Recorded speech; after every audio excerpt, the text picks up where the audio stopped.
Bismillahirrahmanirrahim. Assalamualaikum warahmatullahi wabarakatuh. Alhamdulillah.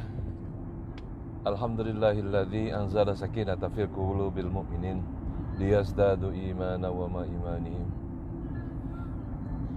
Allahumma salli wa sallim wa barik ala sayyidina wa habibina wa syafi'ina wa qurrati ayunina wa maulana Muhammadin wa ala alihi wa sahbihi ajma'in, amma ba'd. Masyiral muslimin jamaah kajian online yang dirahmati Allah, pada pagi hari ini alhamdulillah kita diberikan kesehatan. Mudah-mudahan antum juga semua diberikan kesehatan, diberikan keberkahan, diberikan ketenangan, diberikan kebahagiaan lahir batin, diberikan kesuksesan ya, yang akan membawa Anda menjadi manusia yang mulia di hadapan Allah Subhanahu wa taala. Pada hakikatnya setiap hari kita semua, Anda, saya, kita semua, siapapun itu menghadapi tiga musibah. Menghadapi tiga musibah, ya, saya akan bacakan catatan saya. Tiga musibah ini akan menimpa setiap hambanya, setiap hari. Ya, yang baru join silakan diikutin. Dan bisa di-share ya, nanti di-share supaya lebih banyak manfaatnya. Nah, tetapi sayangnya sebagian besar kita tidak menyadari. Bahkan sebagian besar kita tidak bisa mengambil hikmahnya dari setiap hari musibah yang Allah turunkan. Musibah yang pertama, tolong perhatikan ya, baik-baik. Setiap hari jatah usia kita, ya, setiap hari jatah usia kita terus berkurang. Ya, pada hakikatnya kita bertambah umur berarti sebenarnya adalah berkurang jatah umur. Ya. Akan tetapi usia ini atau umur sangat lepas dari perhatian kita. Sementara itu kalau kita bandingkan dengan kehilangan, ya, kehilangan harta, kita kehilangan umur setiap hari. Dibandingkan dengan kehilangan harta, ya, karena kita hitung tiap hari, hartanya kita hitung setiap hari, itu kehilangannya sangat luar biasa, panik, sedih. Waduh, bagaimana ini? Padahal harta kalau hilang, kalau habis, itu masih bisa dicari. Tapi pada saat umur yang berkurang, tidak satu detik pun kita bisa kembalikan umur yang telah hilang. Ya, ini diperhatikan. Pertama adalah mengenai usia. Kita bandingkan dengan kehilangan harta. Musibah yang kedua, ini tolong diperhatikan. Musibah yang kedua, ya. Setiap hari kita hidup dengan rizki dari Allah Subhanahu wa ta'ala. Sementara kita lalai.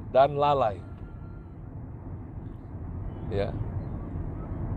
Bahwa setiap rizki yang ada kelak akan dihisab, akan diperhitungkan, akan dipertanyakan oleh Allah Subhanahu wa ta'ala.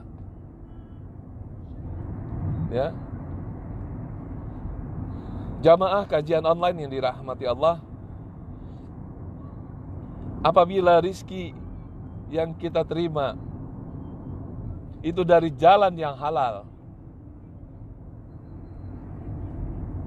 maka Allah akan mempertanyakannya.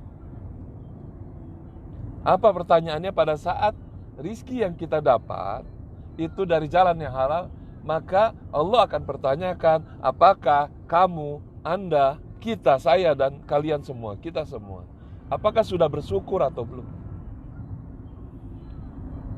Allah kasih kita penghasilan dari usaha atau dari pekerjaan, sekian juta, sekian puluh juta, sekian ratus juta, sekian miliar.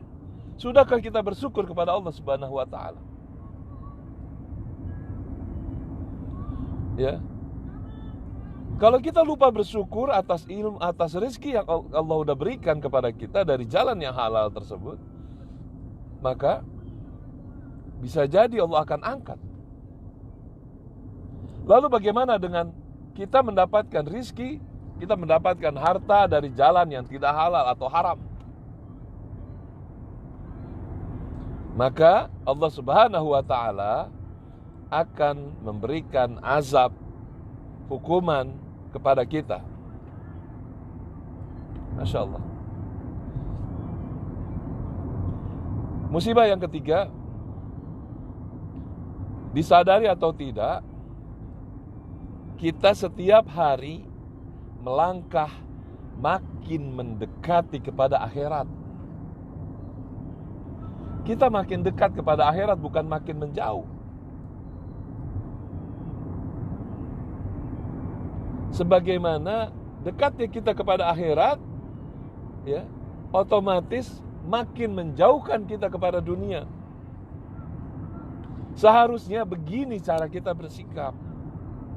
Makin dekat kepada akhirat, makin mempersiapkan apa yang akan kita bawa di kampung akhirat, dan makin meninggalkan dunia. Makin meninggalkan aktivitas-aktivitas dunia yang tidak bermanfaat. Sementara kita tidak pernah tahu bagaimana akhir perjalanan kita kelak. Apakah menjadi penghuni surga yang akan menikmati segala keindahan, kenikmatan dengan 70 bidadari, ya, dengan kenikmatan-kenikmatan, dengan kebaikan-kebaikan. Atau kita akan berada di bawah kerak neraka dengan segala azab dan siksanya. Siapa yang bisa menjamin? Tidak ada. Ya, tapi tanpa kita sadari, kita tidak memikirkan apa persiapan kita menuju kampung akhirat. Sebanyak apapun harta dunia terkumpul, atau seberapa banyak pun penghargaan, pangkat, jabatan, ya, yang kita dapatkan, semua itu tidak dapat mengalahkan atau tidak melebihi, ya, kenikmatan dan impian maupun dambaan Nabi Yusuf alaihissalam. Apa dambaan Nabi Yusuf alaihissalam?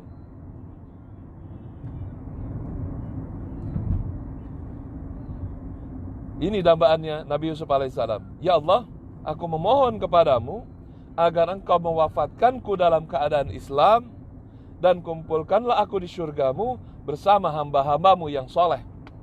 Buka Al-Quran surat Yusuf ayat 101. Sungguh alangkah sedihnya hati ini mendengar ungkapan para ulama.